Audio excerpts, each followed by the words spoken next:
ఈనాడు మనకి అభివృద్ధి లేదు, రేపటి యువతకి ఉపాధి అవకాశాలు లేవు ఈ రాష్ట్రంలో. పాపం మన వాళ్ళే మనల్ని దెప్పిపడుస్తున్నారు అనుకుంటే, పక్కన ఉన్నటువంటి తెలంగాణ రాష్ట్రంలో మొన్నటి వరకు, ఈ రాష్ట్రం విడిపోయే వరకు చంద్రబాబు నాయుడు దగ్గర ఆయన మంత్రివర్గంలో పనిచేసి ఆయన దగ్గర శాసనసభ్యుడిగా మెలిగిన ఒక మహా నాయకుడు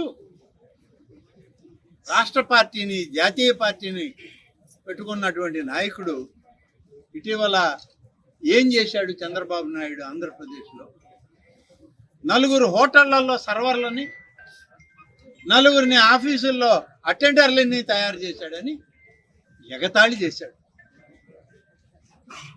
ఇవాళ నేను ఆ పెద్ద మనిషికి మొన్నే చెప్పా, మళ్ళీ చెప్పాలి. నువ్వు గుర్తిస్తే ఎంత, గుర్తించకపోతే ఎంత? ఈ రాష్ట్ర నాయకుడైనటువంటి ముఖ్యమంత్రి చంద్రబాబు నాయుడిని ఇతర దేశాల్లో ప్రభుత్వాలు గుర్తించాయి, ప్రధానమంత్రులు గుర్తించారు, రాష్ట్రపతులు గుర్తించారు, ఈ దేశం గుర్తించింది. ఆయన ఒక రాజనీతిజ్ఞుడని, పరిపాలనా దక్షుడని, పరిపాలన అందించడంలో మరి సుపరిపాలనలో రామరాజ్యాన్ని తీసుకురాబోయేటువంటి వ్యక్తి అని ఇవాళ ప్రజలు నమ్మారు, విశ్వసించారు.